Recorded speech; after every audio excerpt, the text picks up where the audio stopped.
ओम श्री परमात्मने नमः। श्रीमद्भगवद्गीता प्रथमो अध्याय चतुर्थी श्लोक। अत्र शूरा महेश्वासा भीमा अर्जुन समायुधि अयुधानो विराटस्य द्रुपदस्य महारथ। अत्र शूरा महेश्वासा भीमा अर्जुन समायुधि, जिनसे बाण चलाए जाते हैं, फेंके जाते हैं, उनका नाम ईश्वास अर्थात धनुष है। ऐसे बड़े बड़े ईश्वास धनुष जिनके पास है वे सभी महेश्वास हैं, अर्थात बड़े से बड़े धनुषों पर बाण चढ़ाने एवं प्रत्यंचा खींचने पर बहुत बल लगता है। जोर से खींचकर छोड़ा गया बाण विशेष मार करता है। ऐसे बड़े बड़े धनुष पास के होने के कारण ये सभी बहुत बलवान और शूरवीर हैं। ये मामूली योद्धा नहीं है। युद्ध में ये भीम और अर्जुन के समान है, अर्थात बल में ये भीम के समान और अस्त्र शस्त्र की कला में ये अर्जुन के समान है। अयुधान है। अयुधान सात्यकी ने अर्जुन से अस्त्र शस्त्र की विद्या सीखी थी, इसलिए भगवान श्री कृष्ण के द्वारा दुर्योधन को नारायणी सेना देने पर भी वह कृतज्ञ होकर अर्जुन के पक्ष में ही रहा, दुर्योधन के पक्ष में नहीं गया। द्रोणाचार्य के मन में अर्जुन के प्रति द्वेष भाव पैदा करने के लिए दुर्योधन महारथियों में सबसे पहले अर्जुन के शिष्य अयुधान का नाम लेता है।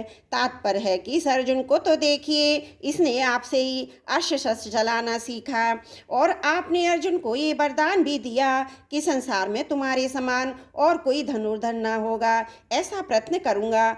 इस तरह आपने तो अपने शिष्य अर्जुन पर इतना ही स्नेह रखा, पर वह कृतज्ञ होकर आपके विपक्ष में लड़ने के लिए खड़ा है, जबकि अर्जुन का शिष्य अयुधान उसी पक्ष में खड़ा है। अयुधान महाभारत के युद्ध में न मरकर यादवों के आपसी युद्ध में मारे गए विराटस्य, जिसके कारण हमारे पक्ष का वीर सुशर्मा अपमानित किया गया। आपको सम्मोहन अस्त्र से मोहित होना पड़ा और हम लोगों को भी, जिसकी गाय छोड़कर युद्ध से भागना पड़ा। वह राजा विराट आपके प्रतिपक्ष में खड़ा है। राजा विराट के साथ द्रोणाचार्य का ऐसा कोई वैरभाव या द्वेषभाव नहीं था, परंतु दुर्योधन ये समझता है कि अगर अयुधान के बाद मैं द्रुपद का नाम लूं तो द्रोणाचार्य के मन में ये भाव आ सकता है।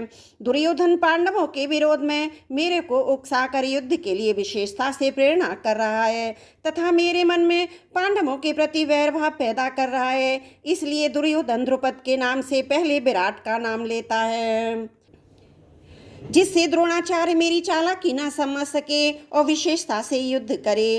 राजा विराट उत्तर, अश्वेत और शंख नामक तीनों पुत्रों सहित महाभारत युद्ध में मारे गए द्रुपदस्य महारथ है।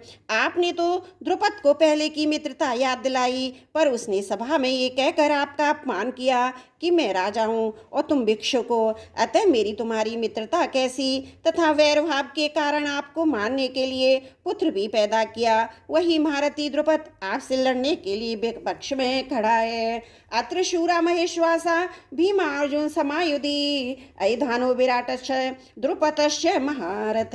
त्रुटियों के लिए क्षमा प्रार्थी हूँ। वसुदेव सुतम देवम कंस चारुण मर्दनम देवकी परमानंदम कृष्णं वंदे जगद्गुरुं कृष्णं वंदे जगद्गुरुं।